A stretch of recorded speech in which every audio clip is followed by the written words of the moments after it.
저는 40을 앞둔 평범한 직장인이었습니다. 회사에서는 대리로 일하고 있고 아내와는 결혼한 지 7년째였습니다. 아들이 하나 있었고 초등학교 3학년이었어요. 누구보다도 제 가족을 사랑한다고 자신 있게 말할 수 있었어요.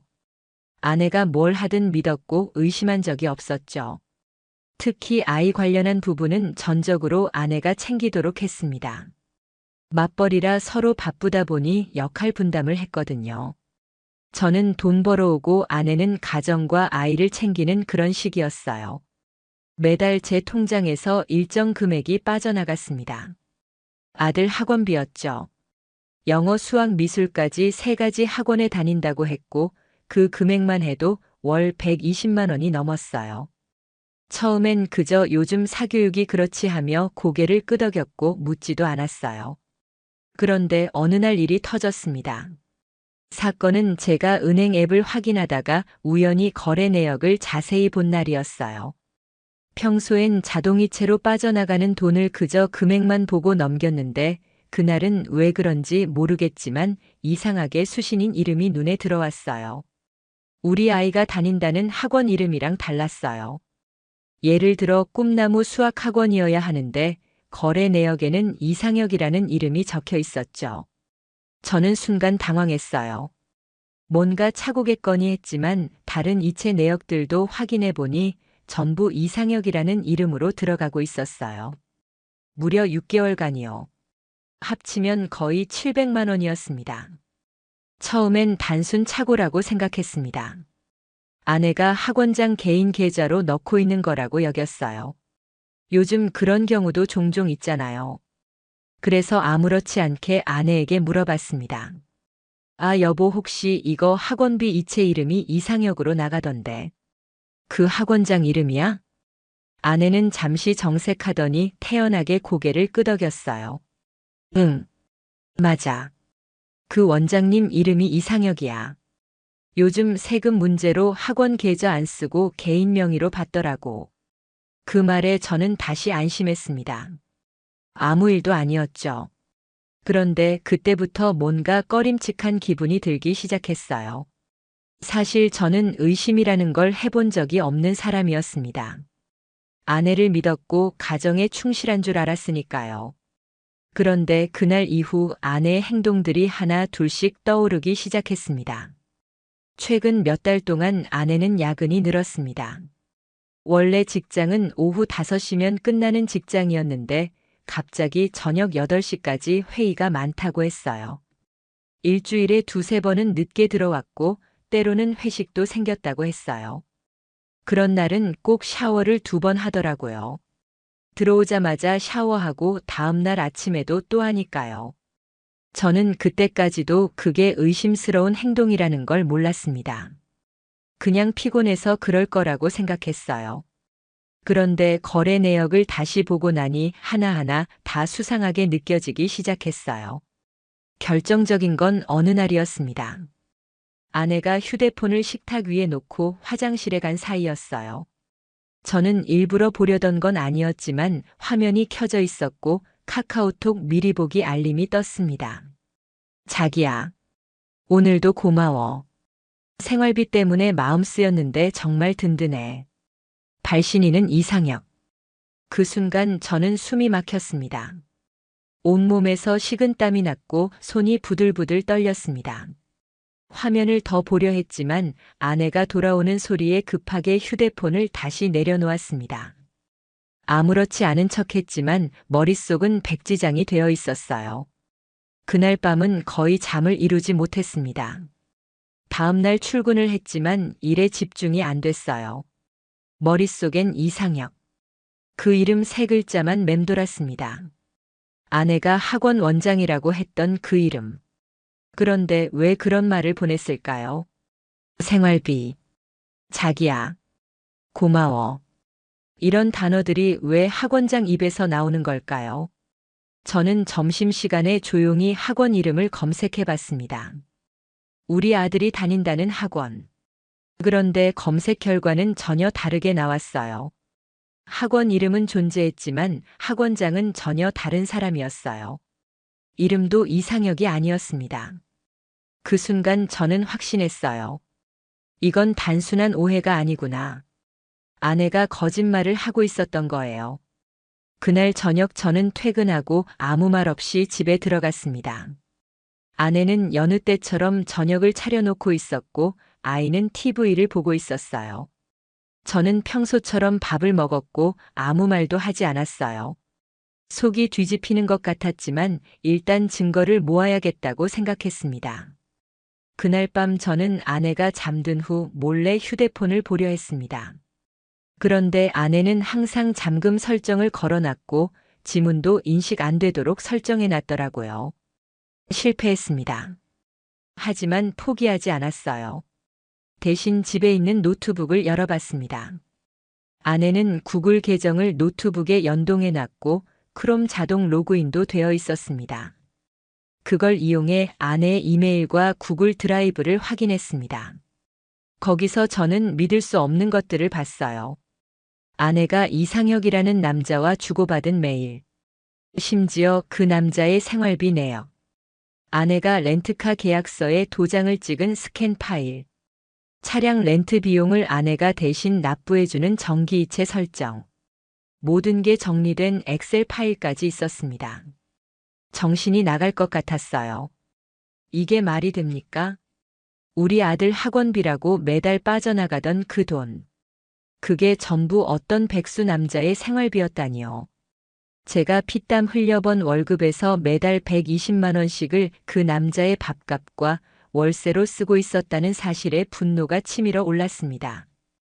그날 이후 저는 아내를 전혀 다른 눈으로 보게 되었어요. 매일 밤 거짓말을 하고 다니고 있다는 걸 알면서도 모른 척해야 하는 제 자신이 너무나 비참했습니다. 당장 들이닥쳐 따지고 싶었지만 참았어요. 확실한 증거를 모두 수집한 다음에 결정적인 순간에 폭로하려 했어요. 아내는 아무것도 모른 채 여전히 집안일을 하고 아이를 챙기고 있었습니다. 가짜 웃음, 가짜 관심, 그리고 가짜 가족. 제 삶은 순식간에 가면극이 되었어요. 그날 이후로 저는 이혼을 결심했습니다. 하지만 막무가내로 들이닥치는 방식은 피하고 싶었어요. 철저하게, 완벽하게, 증거를 수집해서 단 한마디 반박조차 못하게 만들고 싶었습니다. 그러기 위해서는 제가 아내가 누구와 무엇을 하는지 정확히 알아야 했어요. 학원비가 빠져나간다는 명목으로 이상혁이라는 남자에게 돈을 보내고 있었다는 건 확인했지만 그 돈이 정확히 어떻게 쓰이고 있었는지 그들의 관계가 얼마나 오래됐는지는 아직 알 수 없었기 때문이죠. 첫 번째로 한 일은 아내의 카카오톡 백업 복원 시도였습니다. 다행히 아내는 백업 설정을 자동으로 해놨고 저는 노트북으로 접근할 수 있었습니다. 일부 메시지는 복원됐고 저는 그 안에서 여러 장의 사진과 대화 내용을 찾았습니다. 문제의 남자와 함께 찍은 커플 셀카, 놀이공원 데이트 사진, 모텔 간판이 찍힌 투샷. 그리고 무엇보다도 충격적이었던 건 그들의 1주년 기념 파티 사진이었습니다. 그건 말 그대로 저를 무너뜨리는 결정적인 증거였어요. 사진 속에는 케이크가 있었고 촛불 위에 초가 하나 꽂혀 있었어요. 그 말인즉슨 그 둘은 이미 1년 이상 관계를 이어오고 있었다는 얘기였습니다. 제 아내는 저와 살고 있는 동안, 제 아이를 키우는 동안, 또 매일 같이 제 얼굴을 보면서도 그 남자와 기념일을 챙기고 케이크에 초를 꽂고 있었다는 뜻이에요. 속이 뒤집히는 기분이었고 진심으로 토할 뻔했어요. 손이 덜덜 떨리고 숨을 제대로 쉴 수가 없었습니다. 그때부터 저는 아예 매일 밤 차량 블랙박스와 위치 추적기까지 동원하게 됐습니다. 아내의 차에 몰래 위치 추적기를 부착했고 블랙박스는 자동 저장이 되도록 설정했죠. 어느 날 아내는 야근이라고 했는데 위치 추적 결과 차는 회사가 아닌 아예 다른 동네에서 멈췄고 몇 시간 동안 거기서 움직이지 않았어요.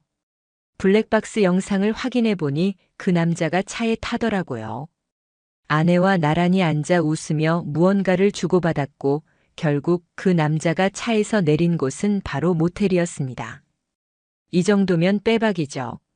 저는 여기서 멈추지 않았어요. 아내의 신용카드 사용 내역도 확인했습니다. 그녀는 자신이 관리하던 공동생활비 카드로 모텔, 식당, 카페 등 여러 장소에서 사용하고 있었어요. 그중 일부 영수증에는 인원수가 적혀 있었는데 2인 기준이라고 명시된 것도 있었어요. 그것도 매주 토요일. 제가 아이를 데리고 축구교실에 가 있는 시간이었습니다. 그녀는 그 시간에 애인과 점심을 먹고 모텔을 들렀다 나와서 저녁쯤 들어오는 패턴을 반복하고 있었어요. 아이 핑계로 저에게 맡기고 본인은 남자와 시간을 보낸 거였어요. 가장 화가 났던 건 아들이었어요. 우리 아들은 아무것도 모르고 엄마가 요즘 회사에서 많이 힘들대. 내가 안아줘야겠지라며 순수하게 말했어요. 그런데 정작 그 엄마는 회사에서 힘든 게 아니라 바람 피우느라 바빴던 거였어요. 증거가 모이자 저는 아내의 과거를 파기 시작했습니다. 이상혁이라는 남자를 중심으로 조사했어요. SNS, 포털, 모든 걸 뒤졌습니다. 그리고 결국 그가 예전에 아내와 같은 대학 동아리였다는 걸 알게 됐습니다. 연극 동아리. 10년 전 아내와 무슨 일이 있었는지 정확하진 않지만 둘이 예전부터 알고 있었던 건 분명했어요. 어쩌면 과거에 한번 불이 붙었던 관계를 다시 이어간 걸 수도 있었죠. 더 소름 끼쳤던 건 제 결혼식 사진이었어요. 그 사진 속 하객 중 하나가 바로 그 남자였다는 걸 알게 된 순간 전율이 돌았어요. 제 결혼식에서 웃고 있는 그 남자. 저는 그저 아내 친구겠거니 생각했지만 그가 바로 지금 내 가정을 파괴한 장본인이었다는 걸 아는 순간 정말 눈이 뒤집히는 줄 알았어요. 그 이후부터는 냉정해졌습니다.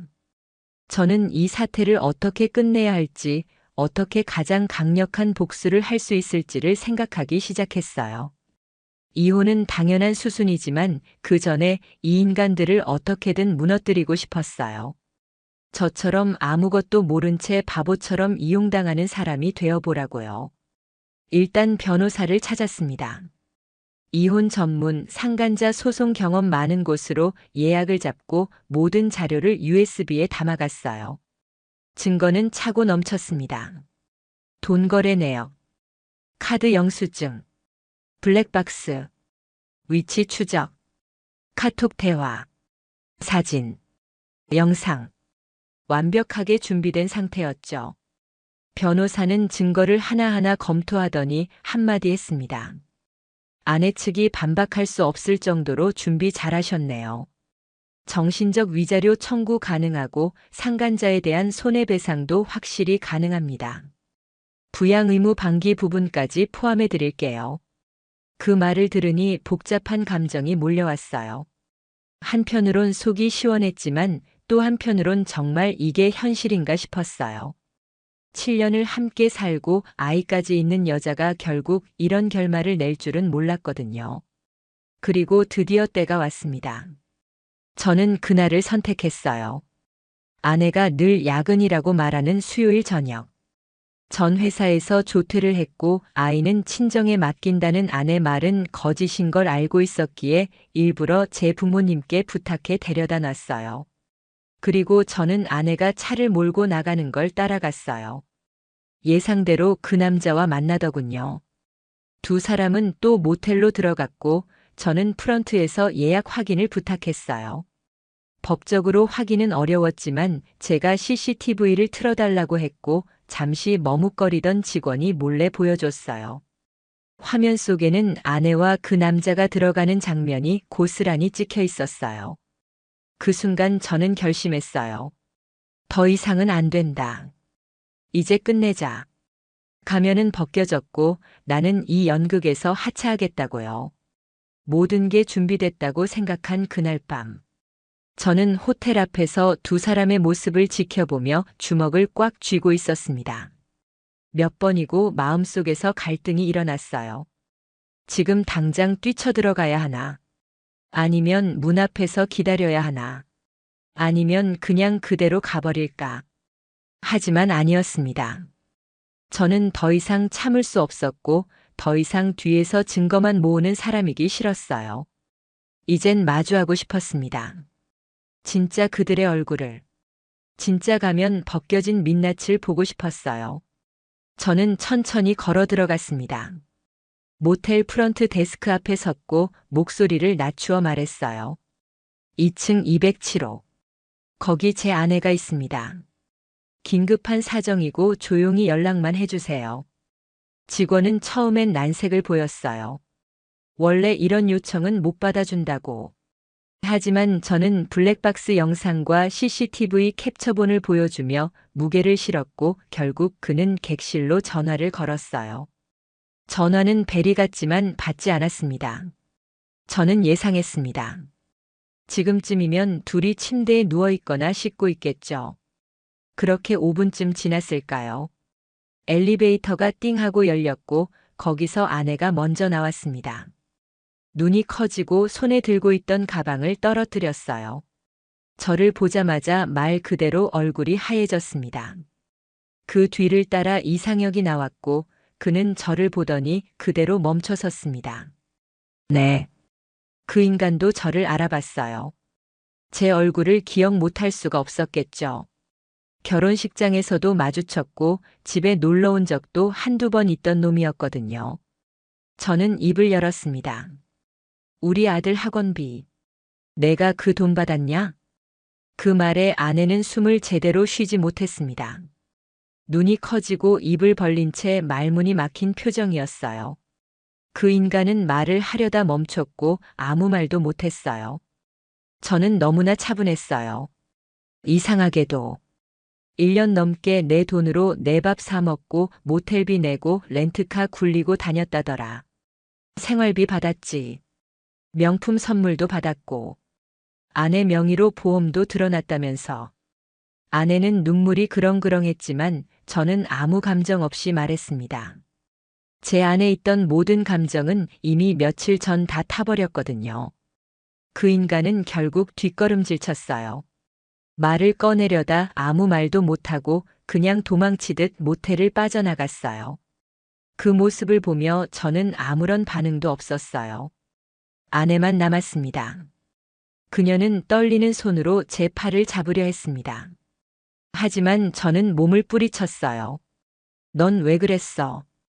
애 핑계대고 돈 빼돌리고 생활비는 내가 벌고 아들 돌보는 건 내 부모님이 해주고 넌 그 시간에 그놈이랑 모텔에서 뭐하고 있었는데? 그녀는 말을 못했습니다. 눈물만 흘렸어요. 비겁하게도 넌 내 돈으로 다른 남자 키운 거야.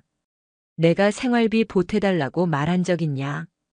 카드값이라도 줄여달라고 한 적 있어? 아들은 내가 키우긴 했냐? 그래도 난 의심 한 번 안 했어. 근데 넌 최소한의 선도 안 지켰더라. 그녀는 그제야 작게 입을 열었습니다. 미안해, 그냥 외로웠어. 처음엔 진짜 그냥 친구였어. 그 사람 힘들다고 해서 조금 도와준 거고 그러다 내가 감정이 흔들렸어. 당신은 항상 바빴고 나한테 관심 없었잖아. 그 말을 들으니 모든 게 무너져 내리는 기분이었어요. 또 외로웠다는 말이었습니다. 항상 그렇습니다. 바람 피운 사람들은 늘 외로웠다고 말하죠. 왜 외롭다고 거짓말을 합니까? 왜 외롭다고 남자랑 모텔을 갑니까? 그렇게까지 외로우면 대화를 시도했어야죠. 상담을 요청했어야죠. 아니면 이혼을 요구했어야죠. 왜 최소한의 인간적인 선택도 안 하고 제 인생을 농락합니까? 저는 그 자리에서 말했습니다. 이혼하자.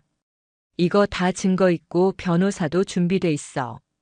상간자 소송도 진행할 거고 너한텐 친권 안 줄 거야. 양육권은 내 거고 넌 만나지도 못하게 할 거야. 그녀는 그 말을 듣고 주저앉았습니다. 제발 한 번만 용서해 줘. 내가 잘못했어. 다시는 안 그럴게. 아이 생각해서라도 한 번만. 저는 돌아서며 말했어요. 아이 생각했으면 이런 짓을 하지 말았어야지. 그날 이후 저는 집에 들어가지 않았어요.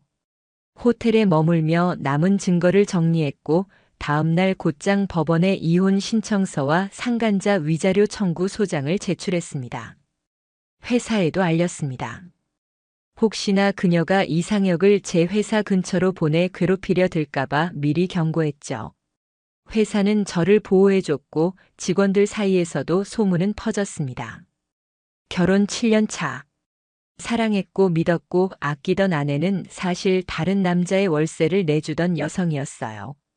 제가 아들 학원비라고 믿으며 보낸 돈은 그 남자의 밥값과 침대값이었습니다. 제가 정말 바보였던 거죠. 법원에 제출한 소장 접수는 생각보다 빠르게 진행되었습니다. 저는 이혼과 동시에 상간자에 대한 손해배상 청구도 함께 넣었습니다. 아내는 처음엔 소송이 이렇게까지 빨리 들어올 줄 몰랐는지 당황하더라고요. 처음엔 어떻게든 연락을 피하다가 결국 저와 대면한 자리에서 이렇게 말했습니다. 나도 잘못한 거 알아. 근데 이건 너무 심하지 않아? 우리 이렇게 끝내면 아들도 상처받아. 그 말에 저는 할 말을 잃었습니다. 상처요? 상처는 지금 내가 받고 있었습니다. 그 어떤 정신과 의사에게도 위로받을 수 없는 상처. 신뢰가 무너진 순간 인간관계는 끝나는 겁니다. 게다가 그 끝이 내 자식의 이름을 팔아 돈을 빼돌린 불륜이었다면 그건 회복 불가능한 죄악이었습니다. 아내는 처음엔 재산 분할해서 집을 달라고 했습니다. 자기가 아이를 키울 수 있게 환경이 필요하다고요. 하지만 저는 모든 증거를 판사 앞에 내밀었고 결국 판결은 저에게 유리하게 났습니다. 집은 제게 돌아왔고 아내는 위자료를 물어야 했습니다. 그렇게 간단히 끝날 줄 알았던 상간남. 그는 생각보다 더 구질구질했습니다. 처음엔 자기한테 무슨 책임이 있냐며 나 몰라라 하더군요. 그런데 법원에서 불륜 증거가 확실하다며 위자료 2천만 원을 선고하자 태도를 바꿨습니다. 그는 직업도 없었습니다. 공무원 준비생이라고 아내에게 말했지만 사실은 백수였고 2년 전엔 전 여친 집에 얹혀 살다가 쫓겨난 이력이 있더라고요. 제 아내는 그걸 알고도 그 남자를 돌봤습니다. 그에게 렌트카를 내줬고 생활비를 지급했고 병원비까지 대납했더군요. 가관이었던 건 그가 보낸 문자였어요. 자기야, 다음 달에도 힘들어. 보험료 대신 내줘. 내가 있어 다행이야. 그 인간은 제 아내를 연애 상대로가 아니라 후견인처럼 이용하고 있었습니다. 저는 차라리 분노보다 허탈함이 컸습니다.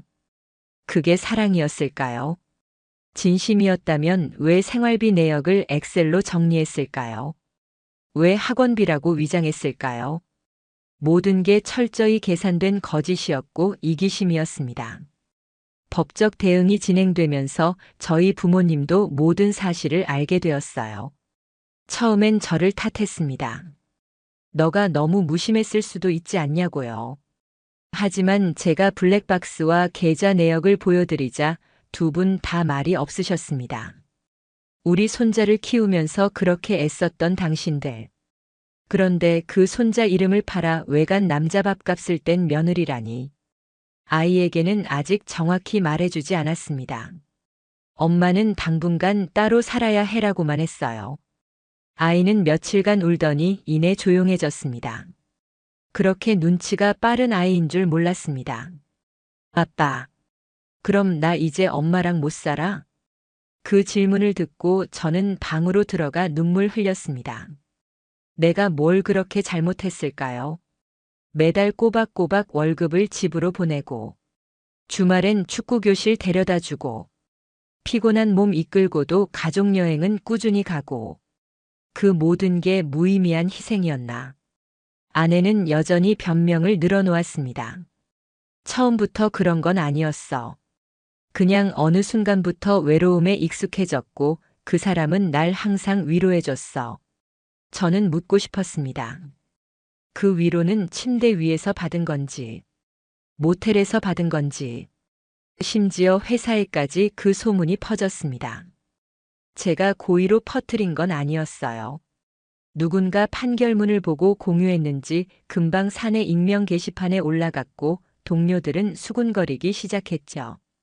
다행히 저를 탓하는 분위기는 아니었습니다.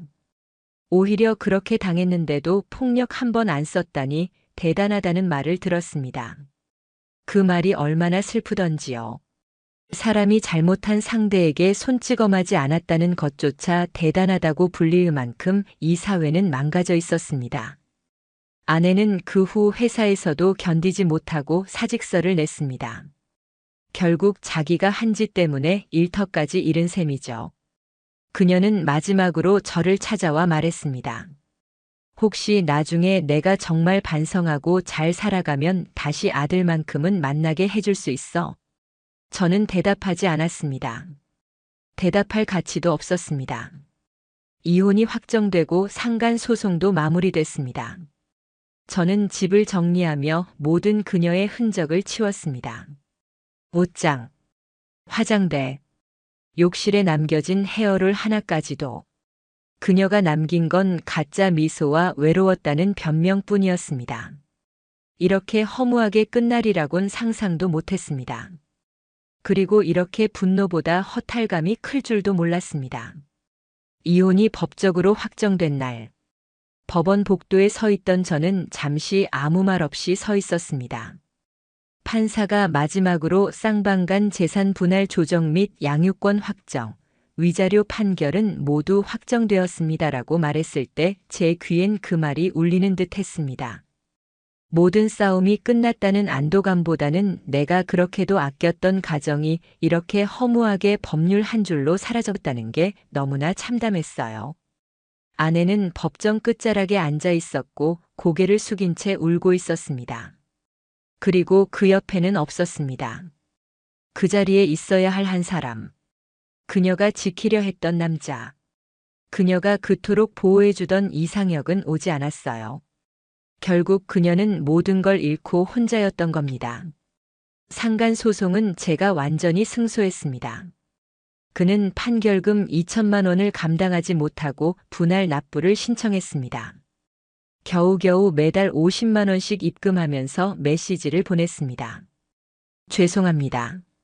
저는 그런 줄도 모르고 진심으로 반성합니다. 웃겼습니다. 그런 줄도 몰랐다니. 엑셀로 생활비 내역까지 정리해서 봤던 인간이 아무것도 몰랐다고요? 결국 모든 인간은 자기 상황만 처절한 척하며 살아가더라고요. 그렇게 저는 모든 절차를 마무리했고 며칠 후 회사에 휴직계를 냈습니다. 건강상의 이유로 6개월간 휴직하고 싶습니다 라고만 말했어요. 상사도 동료도 다 이해해줬고 그 누구도 이유를 묻지 않았습니다. 도시에서 벗어나고 싶었습니다. 이 바닥에서 조금만 떨어지고 싶었어요. 회색 건물, 거짓 웃음, 가면 쓴 인간들, 그런 것들로 둘러싸인 삶이 너무 숨막혔습니다. 제가 향한 곳은 강원도의 작은 바닷가 마을이었습니다. 숙소는 한적한 해변가에 있는 오래된 원룸이었고 주변엔 카페 하나와 작은 슈퍼밖에 없었어요. 처음 며칠은 멍하니 바다만 바라봤습니다. 해가 뜨고 지는 걸 보고 바람 소리를 듣고 밤엔 조용히 와인 한 잔 마시며 혼잣말을 했어요. 난 대체 왜 그렇게까지 참았을까? 모르겠습니다. 너무 오래 참고 너무 오래 속았기 때문인지 아니면 그래도 마지막까지 믿고 싶었기 때문인지. 하지만 이제 더 이상 그럴 필요 없다는 걸 압니다. 사람은 한 번 신뢰를 무너뜨리면 그건 끝이에요. 회복? 불가능합니다. 상처받은 사람은 절대 예전으로 돌아가지 않아요. 아무리 덧대도 그 자리는 어긋나 있습니다. 시간이 조금씩 지나면서 저는 달라지기 시작했습니다. 무기력하게만 보이던 내 얼굴이 거울에서 조금씩 생기를 되찾았고 오랫동안 못 읽었던 책들도 한 장 한 장 다시 넘기게 되었고 아침 햇살이 따뜻하다고 느끼게 되었고 바다 냄새가 좋다고 생각할 여유도 생겼어요. 한 달쯤 되었을 때 저는 일기를 쓰기 시작했습니다. 그날 느낀 감정, 오늘 먹은 음식, 떠오른 생각들, 그리고 아들에 대한 그리움. 아이는 가끔 영상통화로 얼굴을 보여줬고 아빠 언제 와라는 말에 저는 늘 웃으며 대답했습니다. 조금만 더 있다가 갈게. 그리고 어느 날 아주 짧은 뉴스 하나를 보게 되었습니다. 서울 시내 한 모텔에서 불법 영상 촬영 사건이 있었다는 소식이었어요. 범인은 모텔 이용 고객의 영상을 몰래 저장하다 신고당한 직원이었죠. 제 눈이 번쩍 뜨였습니다. 제가 예전에 증거를 수집했던 바로 그 모텔이었습니다. 잠시 소름이 돋았어요. 혹시 아내와 그 남자의 영상도 그때 찍혔을까? 만약 그렇다면 그들은 아직도 그 영상이 유출될까봐 불안에 떨고 있을지도 모르죠. 하지만 저는 그 뉴스 기사를 닫았습니다. 이젠 그런 것에도 감정이 일지 않았어요. 제 분노는 이미 제 삶에서 배제되었습니다.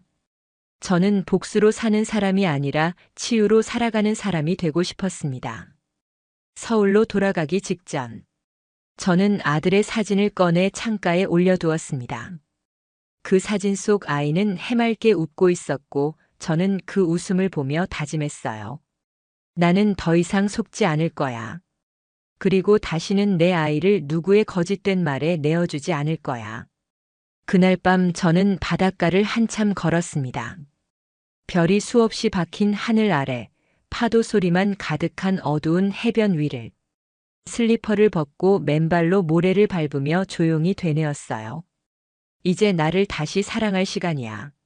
모든 건 끝났습니다. 그리고 이제 시작입니다.